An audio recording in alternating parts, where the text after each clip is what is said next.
Top quality और consistent performance के लिए सिर्फ सिल्वर पंप नाम याद रखना। रेलवे की तरफ से व्यवस्था क्यों नहीं थी, ये सबसे बड़ा सवाल इस वक्त यहाँ पर बना हुआ है। और ये देखिए किस तरीके से जो लोग हैं अक्सर इस रेलवे स्टेशन पर, नई दिल्ली रेलवे स्टेशन पर, उनका आना जाना 24 घंटे बदस्तूर जारी रहता है। लेकिन कल जिस तरीके से एकाएक इतनी बड़ी संख्या में भीड़ प्लेटफॉर्म नंबर 14, 15, 16 पर इकट्ठा हुई, उसको लेकर ये पूरा हादसा पेश आया। लेकिन सवाल यही कि आखिरकार क्राउड मैनेजमेंट के लिए, क्राउड को मैनेज करने के लिए उस वक्त पुलिसकर्मी कहाँ पर मौजूद थे, आरपीएफ कहाँ पर मौजूद थी, और ये जो सीसीटीवी कैमरे यहाँ पर तमाम जगहों पर लगे हुए हैं, इनको जो मॉनिटर कर रहे थे वो अधिकारी उस वक्त कहाँ पर थे, क्यों नहीं ध्यान दिया गया। साथ ही कुछ कुली हैं जिन्होंने मदद की यहाँ पर।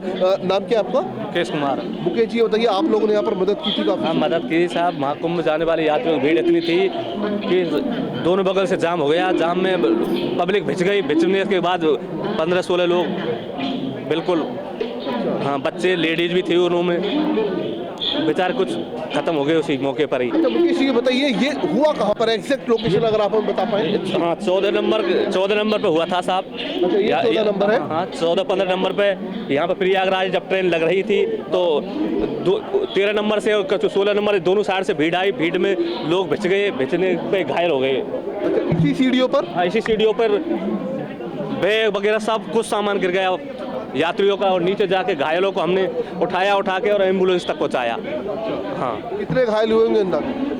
अंदर 15-20 लोग बिल्कुल घायल हो गए साहब। हाँ। और कोई पुलिस फोर्स वगैरह उस वक्त यहाँ पर मदद करने की? फोर्स पे काबू नहीं हुई साहब। भीड़ दोनों तरफ से भीड़ बहुत ज़्यादा बढ़ गई, तो काबू नहीं हुई, तो लोग भिज गए एक दूसरे आपस में। बताया जा रहा है ट्रेनों के रूट भी चेंज किए गए, या फिर कुछ ऐसा हुआ कि ट्रेन देर से आ रही है? नहीं, कुछ लेट थी। फिर प्रयागराज का अनाउंसमेंट हुआ, उस टाइम की बात है साहब। ये प्रयागराज इलाहाबाद जाने वाली ट्रेन। ये स्थिति तो हर रोज होती होगी, ये स्थिति इस तरीके की? नहीं, हमने साहब 10-12 साल है कि आज तक हमने इतनी भीड़ नहीं देखी साहब। अच्छा, जितनी कल दिखाई दी? कल जिताई दी थी, इतनी भीड़ आपने आज तक नहीं देखी। पूरा पुल पाटगंज से अजमेरी गेट तक बिल्कुल जाम हो गया। अच्छा। हाँ, ये तीनों पुल बिल्कुल जाम हो गए साहब। हाँ, हम भी एक आध सवारी लेके आए तो हम भी साहब मरे होते यहाँ में, हमने छोड़ के वापस चले गए। फिर उनको नीचे से यार्ड में है कि निकाला कुछ बड़े बुजुर्गों को कि शाम को कैसे ट्रेन पकड़ाओ, तो हम नीचे है कि यार्ड में है, तो उनको मैं आप ही की तरफ आती हूँ। जितेंद्र, मैं आप ही की तरफ आती हूँ, और ये बात मैं बार-बार वो ट्रैक करते हुए इसीलिए बता रही हूँ, और ये बात इसलिए भी बार-बार कह रही हूँ। संदीप आइए ना, एक बार फिर से चलते हैं। अभी हमने देखा किस तरीके से लोगों की भारी भीड़ थी, और ये तस्वीरें मैं इसलिए भी बार-बार दिखाना चाह रही हूँ क्योंकि यही वो रूट है जहां लोग बच्चों को गोद में उठाकर, अपनी ट्रॉलीज या अपने लगेज उठाकर इसी तरीके से सिर्फ इसी ट्रैक को पार करते हुए जा सकते हैं। अब अगर किसी के बीच में, लोगों की भारी भीड़ के बीच में ये अनाउंसमेंट हो जाए कि किस तरीके से इसी प्लेटफॉर्म पर आने वाली ट्रेन अब प्लेटफॉर्म नंबर 16 पर आएगी, तो देखिए वो पूरा ट्रैक आखिर क्या है। प्लेटफॉर्म नंबर 14 से अब हम प्लेटफॉर्म नंबर 16 की तरफ जा रहे हैं, और ये मैं ट्रैक इसलिए भी बार-बार दिखाती जा रही हूँ क्योंकि आप उस वक्त अंदाजा लगाइए, मेरे पीछे इस वक्त तो आपको स्थिति बिल्कुल सामान्य नजर आ रही होगी, लेकिन हर रोज शाम का ये मंजर होता है जब हम देखते हैं कि किस तरीके से रात को 10 बजे के करीब जाने वाली ट्रेनों को देखते हुए शाम 7 बजे से ही यहाँ पर भारी भीड़ हो जाती है। और उसके बाद भी देखिए, उसके बाद भी आप देखेंगे तो स्टेशन के प्लेटफॉर्म नंबर 16 के इस तरफ, जो कि जनरल बोगी जहाँ पर स्टेशन होती है, वहाँ पर इसी तरीके से प्लेटफॉर्म पर जाने के लिए सिर्फ ये एस्केलेटर्स का पूरा रूट है। कुछ कुली भी इस वक्त हमारे साथ है। यहीं से प्रयागराज के लिए जाती है, 7 बजे जाती है, शाम को 7 बजे जाती है। तो क्या हमेशा इसी तरीके से भीड़ होती है? कोई और? कल ही थी। आप थे उस वक्त यहाँ पर? नहीं थे।